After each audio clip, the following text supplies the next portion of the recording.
E a gente, quando entende, se entende, frequentemente já é tarde demais. Ora, a gente podia se alongar para sempre. As variáveis desse tema são quase infinitas. Mas eu quero ficar para objetivar o nosso entendimento e a nossa compreensão com o fato de que isto que eu comecei aludindo, falando e tratando, que é o que acontece com tanta regularidade entre nós, humanos, nos nossos vínculos mais diversos, nas problematizações e nos aguerrimentos mais hostis que a gente prova, ou nas separações mais patéticas que a gente experimenta, nascem daí e prosseguem a partir daí, mas deixando o elemento eu e tu e nós e o nosso encontro humano um pouquinho de lado, mas tomando-o como ilustração real do que acontece no fenômeno da linguagem da comunicação, eu quero que você pense comigo o seguinte: acontece a mesma coisa quando a gente também ouve o Evangelho, a linguagem do Evangelho. A gente se enrola em relação ao Evangelho como a gente se enrola em relação a pai, a mãe, a filho, a marido, a mulher, a amigos. Porque o Evangelho existe em relação a nós e nós em relação ao Evangelho. O Evangelho frequentemente fica associado a personalidades. Um Evangelho associado a um avô ruim é difícil de compreender para quem ouve a palavra. Não ouve a palavra, ouve o eco de um avô ruim. Um Evangelho associado a um pai carniceiro se transforma nos ouvidos de muita gente numa coisa inaudível, incompreensível. O indivíduo não consegue entender porque o porta-voz original daquela palavra era tão dissociado dela que o que se imprimiu na mente da pessoa foi a força da esquizofrenia, daquele que falava e não vivia, e que traumatizou a gente por ele ser a própria antítese de tudo que declarava, e o coração da gente passou a abominar uma mensagem maravilhosa por causa de um mensageiro doente. Como acontece toda hora, e aqui também. Eu encontro cada vez mais uma quantidade imensa de pessoas que não podem ouvir o nome Jesus, não podem ouvir mais a palavra congregar, não podem ouvir a palavra reunir, não podem mais ouvir a palavra ajudar, não podem mais ouvir a palavra contribuir, não podem mais ouvir um monte de coisas. E eu lhes garanto que Jesus nunca os assaltou. Eu lhes garanto que os enganos que tiveram não vieram de Jesus nem do Evangelho. Mas o Evangelho ficou associado, e tudo que seja palavra do Evangelho, utilizada no cotidiano humano, falsificador do Evangelho, essas palavras ficam atreladas à falsificação e não ao conteúdo original, de modo que a pessoa ouve e já não consegue mais discernir nenhuma boa nova. Ela fica apenas com as erisipelas do poder traumático que a visitou um dia. Vocês sabem do que eu estou falando. Jesus, no entanto, lista para nós as principais causas de incapacidade nossa de discernir a Escritura. As principais. Para a maioria das pessoas, quando se chega nesse ponto, a hipersimplificação religiosa faz as pessoas apenas dizerem: é o diabo que cega o entendimento dos incrédulos para não darem crédito à verdade. É claro que ele aproveita toda oportunidade para cegar o entendimento, mas olhem, ele só cega o entendimento do cara problematizado. cega o entendimento dos incrédulos. Não é do cara crente, generoso, aberto, carinhoso com a verdade. Não. Ele faz o trabalho de selar o que já vinha previamente selado pelas determinações anteriores do indivíduo. Você precede o diabo. Seu trauma precede a tentação. Suas impressões adoecidas na mente precedem as dissimulações diabólicas de engano. De modo que não há nada que o diabo possa fazer para endurecer o meu coração ou impedir o meu discernimento, que já não seja algo que venha apenas reforçar as predeterminações, as inclinações, as disposições previamente existentes em mim. De modo que o diabo aqui morre seco. Eu quero tratar do causador essencial do problema, que é o homem, que sou eu, que é você. E não daquele que é o oportunista do que em mim existe. Tratar do diabo é tratar de um efeito muito retardado e deixar de lado as causas essenciais que têm a ver comigo, com você, com a minha mente, com o meu coração, com as minhas inclinações antecedentes. O que Jesus diz? A gente vê aqui em João, num dos capítulos interessantes de uma conversa de Jesus com os religiosos judeus, num ambiente profundamente jerusalêmico, todo religioso, formal, ortodoxo, com figuras supostamente cheias de compreensão teológica, doutrinária, histórica, que se orgulhavam de um certo pedigree que os acompanhava, de uma herança, de serem partes de uma sucessão familiar de gente, de uma elite de pseudo-compreensões acerca de Deus. Essa era a jactância deles. Mas Jesus, diante do fato de que tudo que Jesus dizia eles deturpavam e vinham com outra coisa, chega um momento no capítulo 8 de João, no verso 42, quando se diz: replicou-lhes Jesus: se Deus fosse de fato vosso Pai, certamente me havias de amar, porque eu vim de Deus e estou aqui. Eu não vim porque eu quis, de moto próprio, deixa eu ir. Foi Ele que me enviou. Agora eu pergunto, qual a razão por que vocês não conseguem compreender a minha linguagem? Por quê? Por que vocês não conseguem compreender o que eu digo? Por que eu digo o óbvio e vocês interpretam o absurdo? Por que não tem nenhuma relação de causa e efeito entre o que eu proponho e o que vocês entendem? Que bloqueio é esse? Que impedimento é este? Vocês não conseguem compreender a minha linguagem. O abismo que existe entre eu, o evangelho falante e encarnado, e vocês, com todas as facilidades e com todas as ginásticas de ilustração que eu uso para ver se me faço compreender, por que vocês não compreendem o evangelho?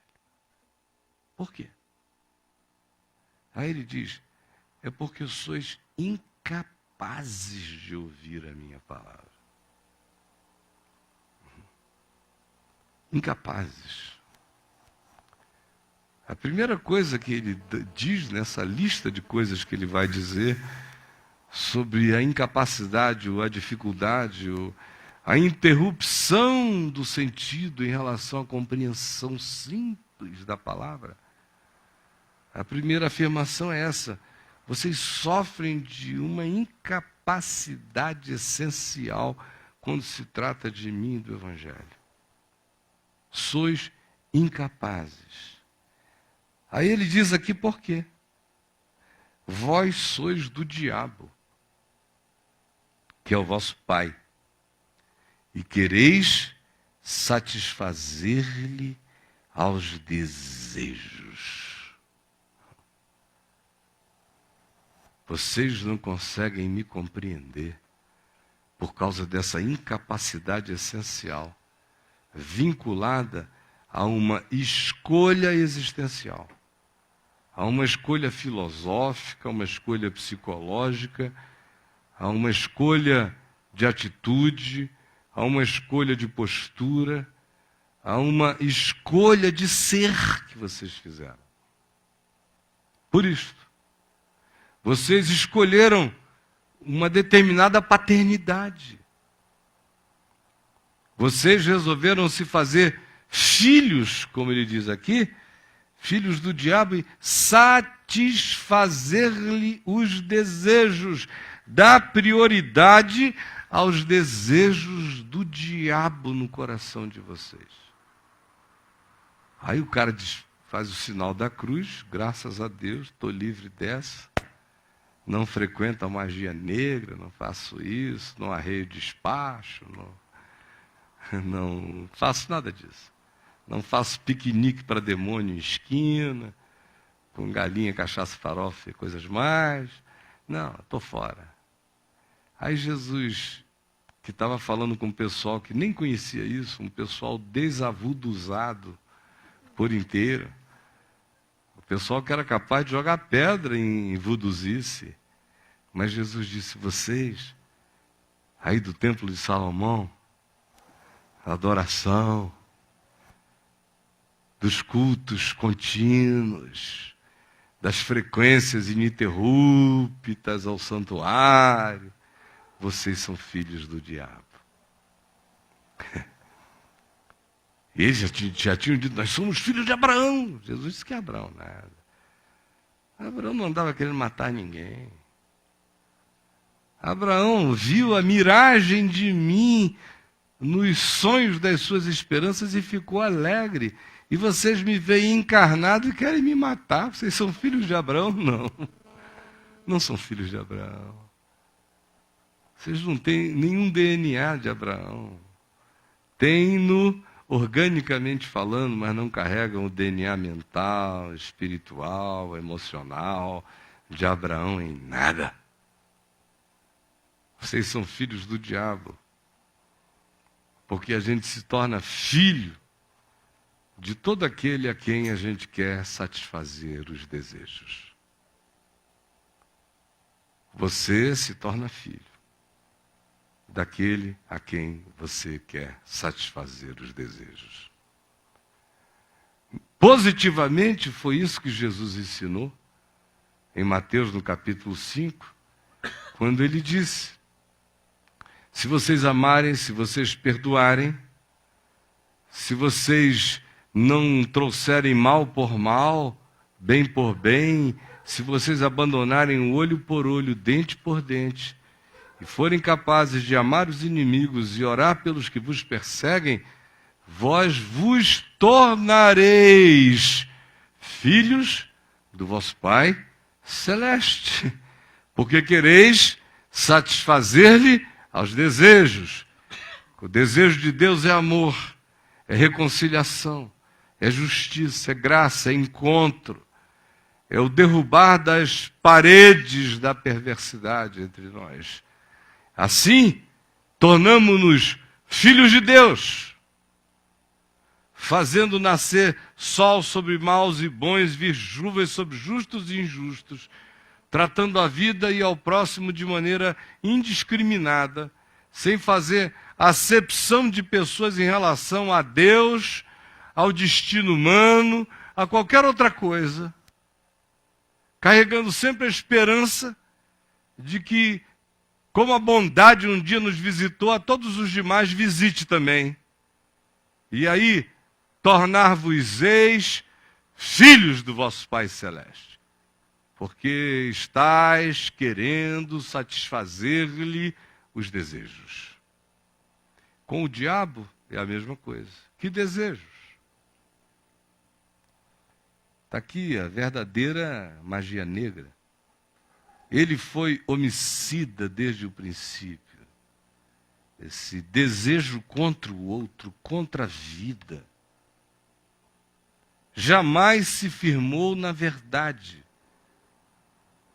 Trabalha com as categorias da subjetividade, da relatividade total, não tem nenhum apego com o que é, com o que foi, com a verdade, conforme ela se construiu.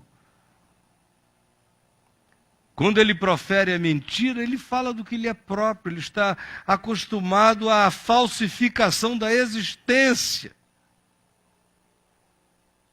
E Jesus disse: vocês são incapazes de ouvir a minha palavra, porque a mente de vocês ganhou esse condicionamento.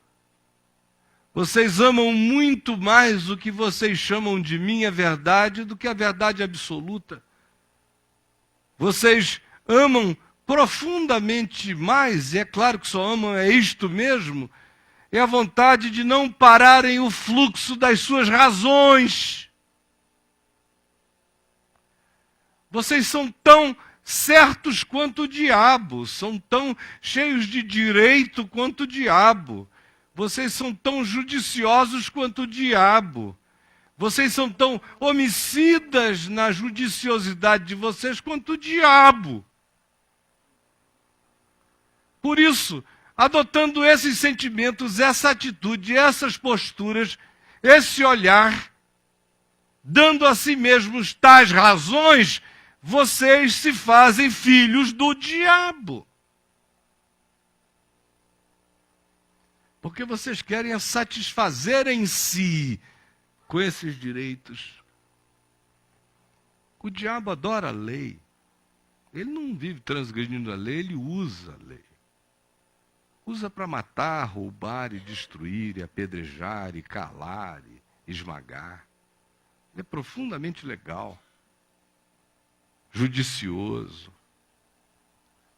Ele adora bisuntar a verdade com mentira, dá a ela uma outra destinação que a faz se tornar cada vez mais satânica. Quanto mais aquilo que foi designado para o bem se transforma em outra coisa, maior é o prazer satânico. E há aqueles que acabam desenvolvendo esse regozijo diabólico em razão de que o que era deixou de ser, supostamente em nosso favor, sem que tenha nada a ver com a verdade.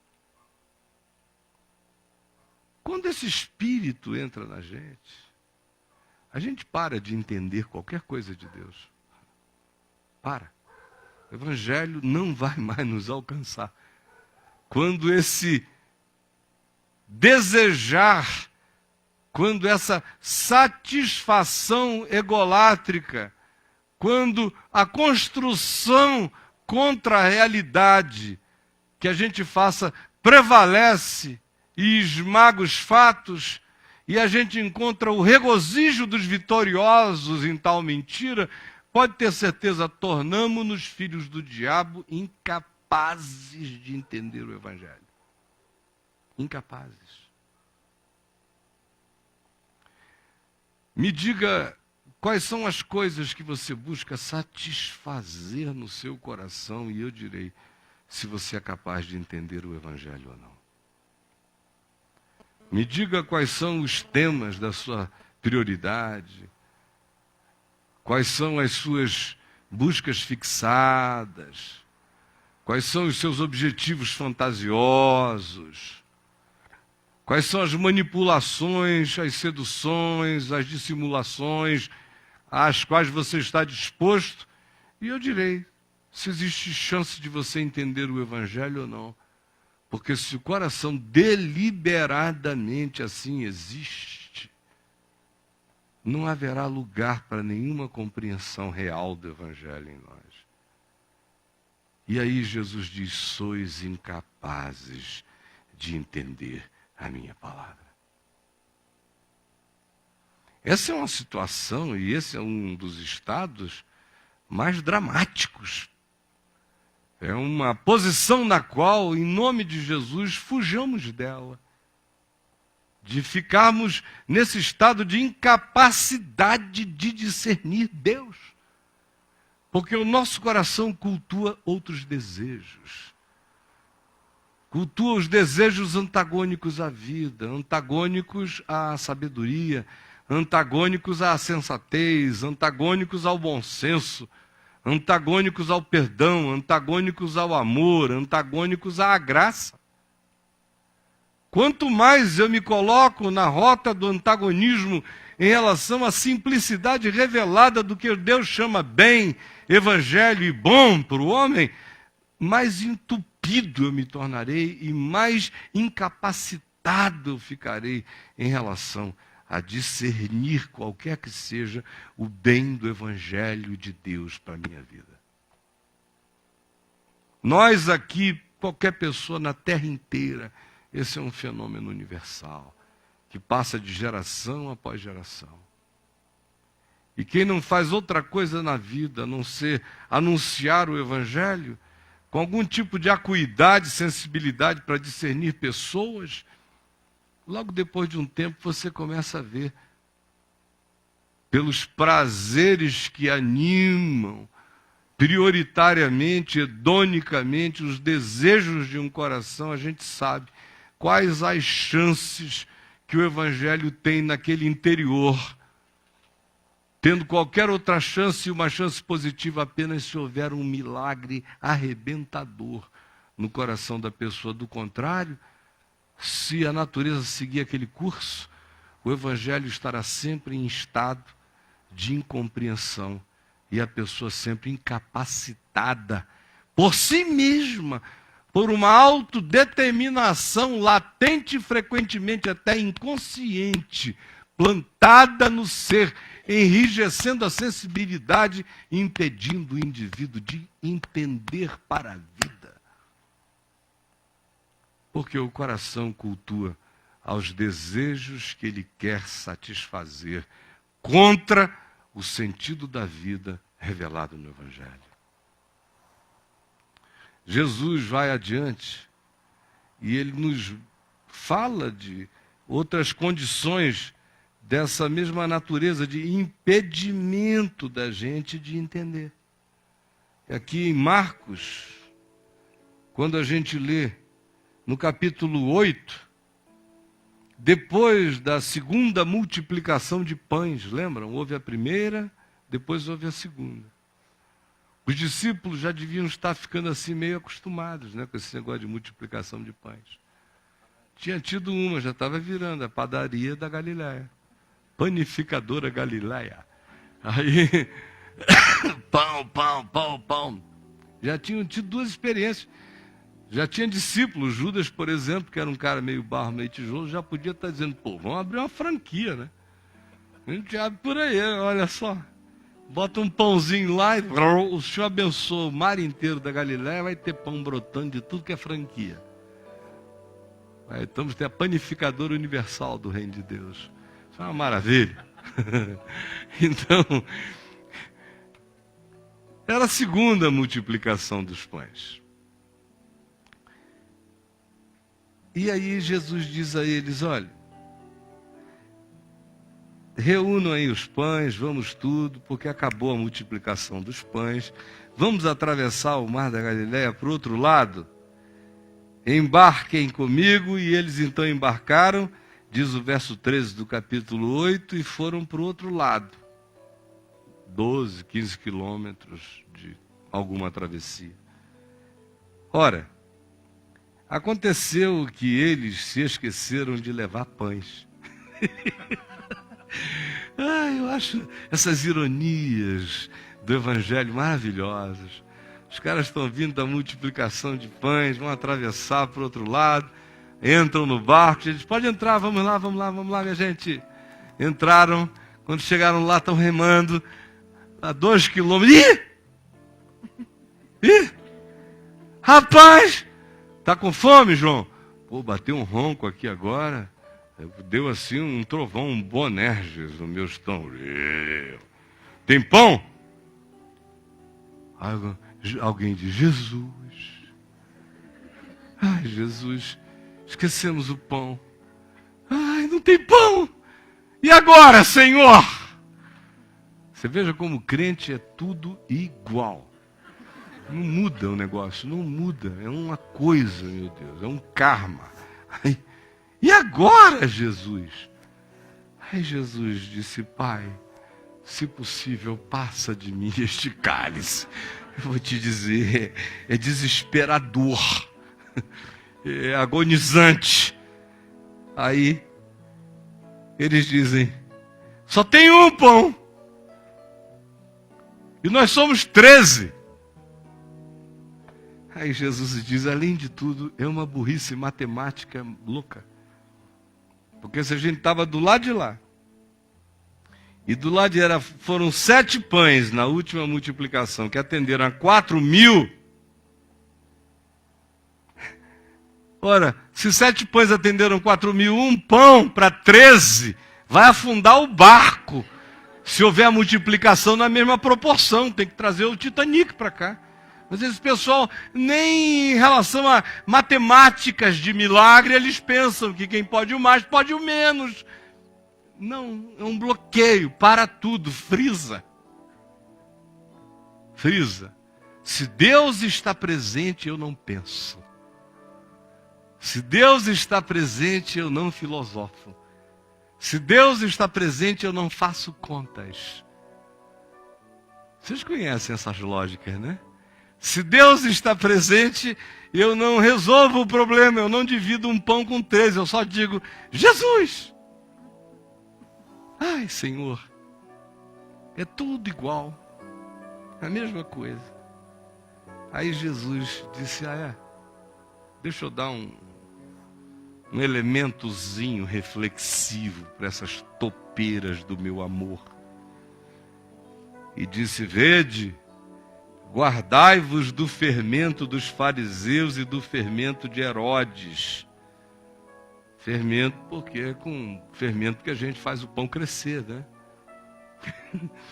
Eles estavam preocupados com um pão para 13, estavam vindo de uma multiplicação de 7 pães, alimentaram 4.000. Aí Jesus diz, olha, o problema não é o pão, é o fermento. Cuidado com o fermento subjetivo que vocês puseram na cabeça, na panificadora mental de vocês. Fermento dos fariseus, fermento dos religiosos e o fermento da política manipuladora e oportunista, desse populismo herodiano perverso. Cuidado, porque isto pode obstruir todo o fluxo de compreensão de vocês acerca do Evangelho, da vida e do amor de Deus. Aí eles começaram a conversar entre eles e disseram, ele deve estar falando isso porque a gente não trouxe pão. É uma indireta para nós. É uma indireta. Ele está falando de pão. Não é de pão? Aí o outro, eu acho que é. O que você acha? Aí o outro ali, ele falou de fermento, só pode ser de pão. Aí um pouco mais reflexivo disse, mas e a alusão aos fariseus e a Herodes? Não, é só porque não tem nada ruim, pior do que fariseu e mais demoníaca do que Herodes. Então tomem cuidado com o pão ruim, essa é a interpretação. Sim, bem de crente mesmo a interpretação. Profunda, sensível, abrangente. É isso? Aí Jesus, ele já tinha arrancado aqui, diz que ele arrancou do espírito um gemido. Arrancou um gemido. Meu Deus, as vezes que Jesus teve de dizer eu vou e subir, subir, foram milhares, todo dia ele tinha. Aí diz, prevaleça a gravidade, ficava. Senão eu vou, porque está demais. Jesus, percebendo, lhes perguntou, por que discorreis sobre o não terdes pão? Eu não puxei esse assunto, eu não estou falando, e agora também não falei em pão, falei em fermento dos fariseus e de Herodes. Vocês não perceberam que eu estou falando de filosofia, conceito, caráter, subjetividade, entendimento, e aquilo que entra na gente pervasivamente vai crescendo e contamina tudo e destrói o significado essencial da massa original. Vocês não perceberam que é disso que eu estou falando? É de não deixar que essa coisa penetre a mente de vocês e vocês fiquem obstruídos, obturados, incapacitados de discernir. Emburreçam-se a partir dessas categorias que são totalmente emburrecedoras e paralisantes da reflexão e da sensibilidade. Hein? Por que vocês estão conversando sobre o não ter pão? Aí ele faz algumas perguntas. Ainda não considerastes nem compreendestes? É uma coisa interessante. A pessoa andando com a palavra encarnada e só porque um dia disse, eu creio que tu és o Cristo, Filho do Deus vivo, daquele dia em diante o cara não pensa mais nada. Aí só fica dizendo, Senhor, eu posso? Senhor, eu devo? E o Senhor está dizendo, pense! Eu não vim emburrecer os homens, eu vim iluminá-los. Pense. Não compreendeu? Não refletiu? Matou o raciocínio? Aniquilou a capacidade interpretativa? A linguagem que eu falo vocês não compreendem, o que eu digo caiu numa categoria de brutalidade interpretativa tão grotesca que vocês perderam todo o poder da sutileza do entendimento, da interiorização.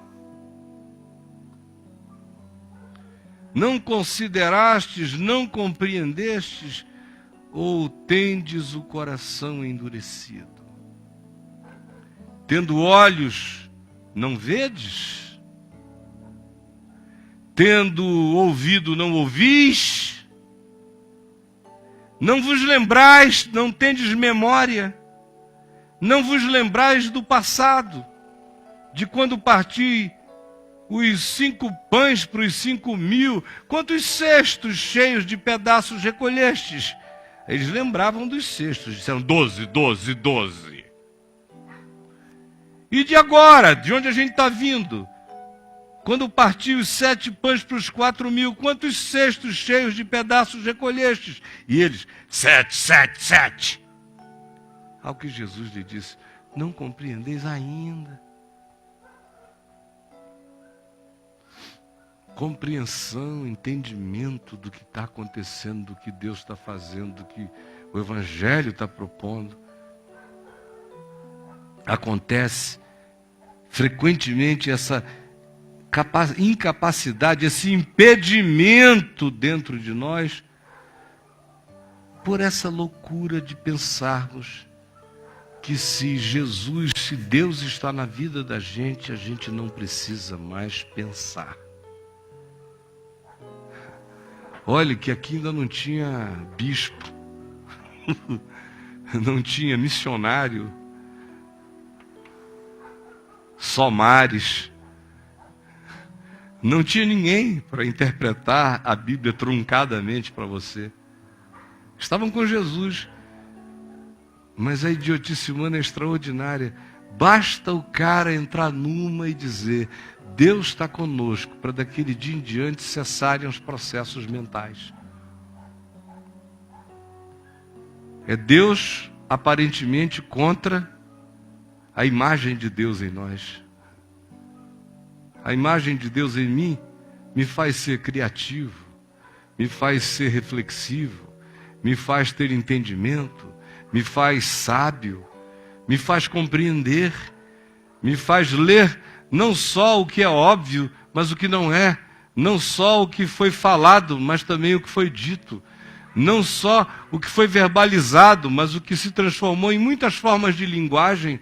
A presença de Deus criando e renovando a imagem de Deus em mim, me faz infinitamente mais perceptivo, mais compreensivo, mais discernidor de qualquer coisa. Todavia, o processo religioso que dá a Deus a realidade e a relação com Deus, atribui a essa relação com Deus na nossa vida um determinado estado fixo, como se a pessoa pudesse dizer: daqui para frente eu tenho Deus, de ontem para trás eu não tinha. Como se Deus passasse a ser algo que eu carrego. Esse entendimento que vem da religião pagã desde sempre, desde Caim, que é a religião da terra, e que está presente na mente paganizada de todo homem, é o elemento que paralisa fundamentalmente a compreensão. Basta que alguém diga: Deus está comigo, daí em diante ele vai dizer: não sei, não penso, não compreendo. Quero ser guiado por telepatia, por profecia, por contas dadas. Senhor, não tens uma máquina de calcular? Eu esqueci tabuada. Depois que eu me converti, eu vi que é uma desnecessidade de pensar, refletir, ponderar, aprender, compreender, ouvir, pensar no que eu vi, ver, buscar entender o que vi, ouvir, buscar compreender o que eu vi. Ah, agora eu creio. Isso era coisa de antes. Era coisa de antes. No tempo que eu não entendi. Agora não, agora Deus entende por mim. E eu não preciso compreender mais nada. E vão ficando esses seres abjetos. Como muitos de vocês são, alguns já foram, outros estão ficando livres. E aqui me vendo pela Vem VTV, infelizmente a maioria está nessa. Antes do Evangelho você até compreendia. Depois que a graça de Deus operou alguma coisa, você entrou num estado de mortificação da percepção. Que é o que Jesus diz. Assim, Jesus está dizendo: a minha presença está trabalhando contra o discernimento de Deus em vocês. Os meus milagres estão trabalhando contra a capacidade de vocês compreenderem a vida. As minhas intervenções estão emburrecendo as percepções de vocês. Vocês entraram, foi num estado de acomodação ante a possibilidade do milagre, e agora não compreendem, não discernem, não entendem, não ouvem, não param para discernir, e o coração de vocês se nega a refletir e a compreender. O mesmo fenômeno acontece em qualquer outro nível da vida. Você começa a encher pessoas de determinadas facilidades e o emburrecimento virá a seguir. Trate seu filho assim, trate qualquer um assim. Vem o processo de enfraquecimento do discernimento, o ato contínuo. Todo e qualquer excesso de facilitação enfraquece o facilitado, ato contínuo. Emburrece o facilitado. E interessante, foi essa simplificação que fizeram com a gente. Você já recebeu a Jesus como seu Senhor e Salvador? Aí o cara diz: já. Quando? Aí ele diz: no dia 13 de janeiro eu levantei a mão. E agora eu já vou ser batizado. Eu recebi Jesus como meu Senhor e Salvador. E agora? Agora está tudo resolvido, né? Agora eu vou para o céu. Agora, graças a Deus, eu não fumo e não bebo e não danço mais. Agora, também estou mudando todo o meu círculo de amigos. Bloqueei todo mundo no Facebook, só estou abrindo para crentes agora. Aí começa o Filho de Deus e a topeira. A saga do imbecil ungido começou aí. Porque ele disse, agora eu tenho Deus. Aí quase que Deus diz, pelo amor de Deus, não me tenha para eu poder ter você, não é? Você me tem e eu não te tenho. Antes de você me ter, eu te tinha muito mais. Pelo menos, sem saber, você conversava comigo pensando. Agora que você diz que me tem, cessou tudo. Você não pensa, não raciocina, não compreende. A minha palavra eu falo, você não entende. Só porque você diz que me tem. Não me tenha contra você. Me tenha em meu favor, diz o Senhor. Jesus prossegue. E aqui em Lucas, quando 2 dos discípulos, após a ressurreição, estão andando na direção da cidade de Emaús, e Jesus vai ao encontro deles e começa a conversar, porque eles iam aterrados, entristecidos, porque era domingo, Jesus tinha morrido na sexta-feira, eles tinham seguido a Jesus e tinha dado em nada, eles não conseguiam compreender o que tinha acontecido, era um malogro que os tinha visitado. E o Jesus ressuscitado vai andando com eles, mas eles estão tão condicionados de que Jesus está morto, porque a gente não enxerga com os olhos, a gente enxerga com a mente, que os seus olhos estavam como que impedidos de o reconhecer. A gente enxerga só com a mente, o olho não vê nada.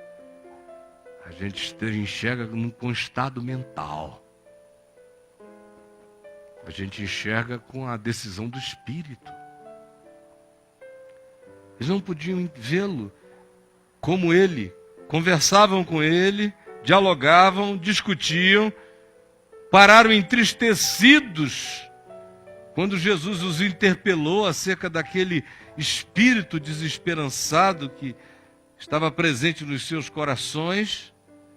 Aí eles ficam zangados e dizem, tu és o único que estás vindo de Jerusalém alienado, não soubeste o que aconteceu sexta-feira com Jesus. Não sabes as últimas notícias? E Jesus disse, quais? Estou sabendo não, rapaz. E eles explicaram, o que aconteceu com Jesus, o Nazareno, poderoso, em obras e palavras. Nós esperávamos que ele fosse aquele, mas ele não era aquele, ele não era nada. Mataram-no. E a gente esperava que fosse ele que viesse a redimir a todos nós. Mas já é agora o terceiro dia, desde que tais coisas aconteceram, e nada. É verdade, eles dizem. É verdade. Que algumas das mulheres que andam com a gente nos surpreenderam hoje de manhã, dizendo que foram ao sepulcro e voltaram, afirmando terem tido uma visão de anjos. E o corpo de Jesus não estava lá, e a pedra tinha sido removida. E anjos espetaculosos disseram a elas que ele vive. E alguns dos nossos amigos, homens, porque mulher é nervosa demais, nós mandamos 2 homens correrem lá para verificarem. E eles foram, e com aquele olhar objetivo, verificaram a exatidão das palavras das mulheres. Aí a gente começou a acreditar nelas, depois que 2 homens viram a pedra removida, não viram anjo, não viram nada disso, mas viram o cenário. E elas não estavam mentindo sobre o cenário. Mas Jesus mesmo, que é bom, eles não viram não. Aí olha só o que Jesus disse para esse pessoal. Ó nécios, que no original grego significa ó embotados percepcionais.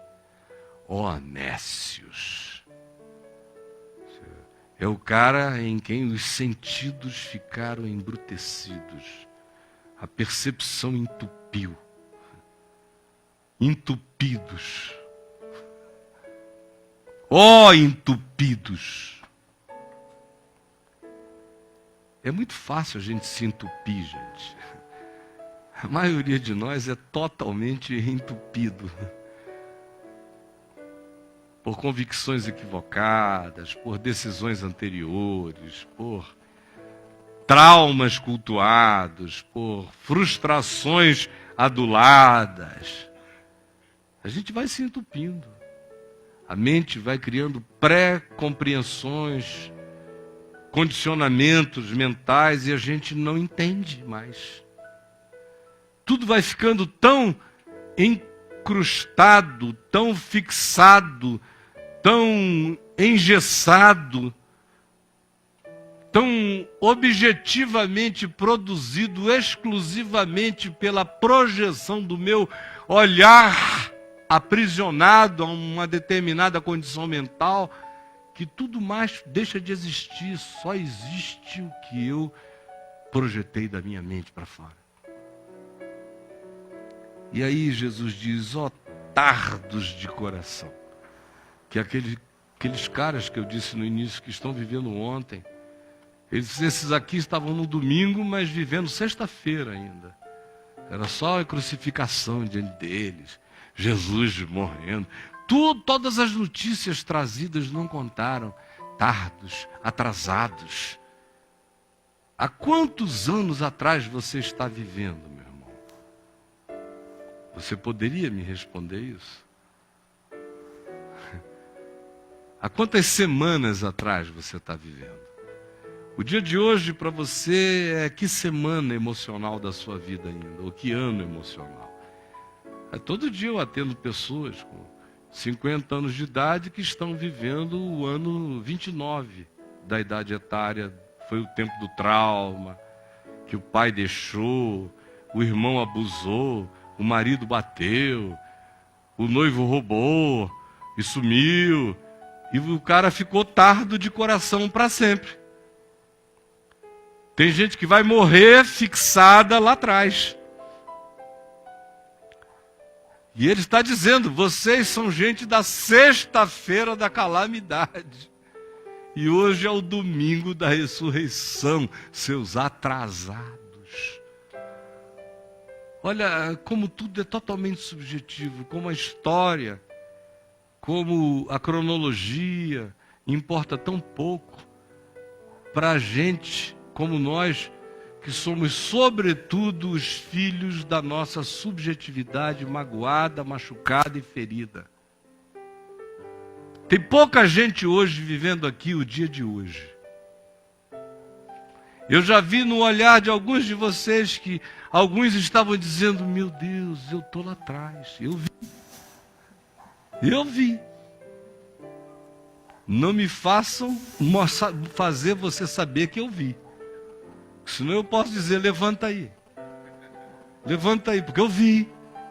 Na hora que eu disse, eu vi um monte de gente. Dizer, hoje não chegou para mim ainda. Você veio aqui hoje, mas você não está hoje. Você não é hoje para você mesmo. Não é. Tardo de coração. Aí tudo que disserem hoje para você não será compreendido. Não será absorvido. Não será interiorizado. A maioria de nós existe em algum lugar no passado. Só isso. Parece nome de filme. Mas é estado mental e existencial em algum lugar no passado. Estrelando. Como era o nome do super-homem? Christopher Reeves. Foi quem fez o Somewhere in the Past. Não é? Somewhere in Time. Somewhere in Time. E aqui para nós é em algum lugar no passado. Estrelando Christopher Reeves. Só tem Christopher Reeves aqui. Todo mundo lá atrás. Está casada com o cara que você encontrou hoje? Não, você está casada com o cara que não te quis e que tem uns olhos parecidos, um cheiro parecido, não sei. Eita! Pegou. Deixou de ficar com aquela pessoa que tinha tudo para te fazer bem. Deixei. Por quê? O cara não sabe nem dizer. Qual é a culpa dela de que ela tem alguma lembre em alguma coisa a tua mãe? Ela não é a tua mãe, graças a Deus. Mas o cara não sabe nem por que não quis. Não ia dar certo. porque é tardo de coração.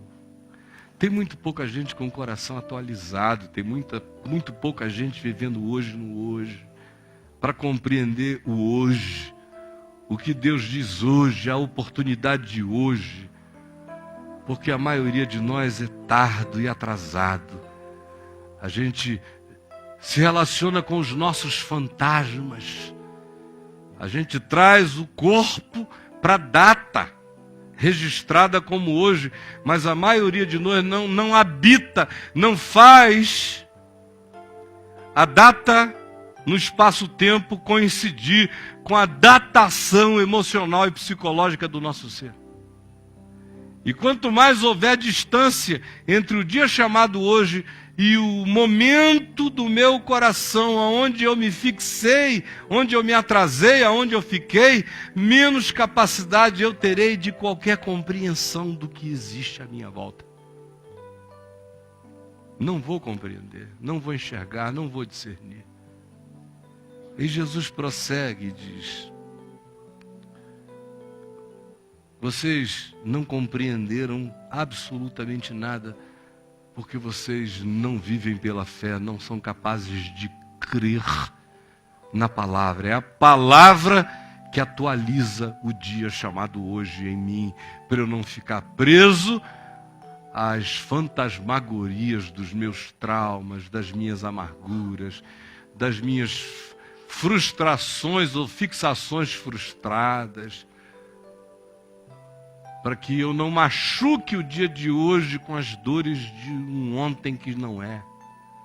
E me impeça de ver, de ouvir, de discernir, de perceber, de acolher a graça de Deus, a palavra de Deus, a oportunidade divina que me aparece agora, porque o meu coração ficou preso em algum lugar. Sois incapazes, foi a primeira coisa que ele disse. Por quê? Porque quereis satisfazer a desejos antagônicos à vida, a desejos do diabo. Isso inviabiliza toda compreensão. Me diga quais são os seus desejos e eu direi em que processo seletivo você se encontra. Me confesse quais são as suas obsessões interiores e eu te direi o que tu conseguirás compreender e o que tu não compreenderás da vida sob hipótese alguma. E se tu carregas esse processo fixado na tua mente, uma incapacidade para discernir o que te provoca para a vida se estabeleceu como coisa absoluta em ti. Por isso tu não consegues entender a minha palavra de Jesus, não consegues te abrir para o Evangelho. O Evangelho não faz progresso em ti, porque tu te aferraste aos caprichos e aos desejos que se estabelecem contra a vida. Não vais nunca conseguir atualizares a compreensão, discernires o momento, aproveitares a graça de Deus, porque a tua mente caiu nessa paralisia de pensar que a presença de Deus é a anestesia da reflexão, que a presença do milagre é a paralisia do trabalho, que a presença de Jesus é a morte da reflexão. Por isso ele diz: não compreendestes, não entendestes, ou o coração de vocês ficou embrutecido. Não deixem que a presunção da presença de Deus mate as compreensões, os discernimentos, os progressos que vocês precisam fazer usando as faculdades da imagem de Deus em vocês. E tomem cuidado para que os traumas não prendam vocês em algum lugar do passado, impedindo vocês de verem a manifestação de Deus agora e de se atualizarem o coração com o dia da ressurreição, ao invés de no dia da ressurreição estarem atrasados com as agonias da crucificação.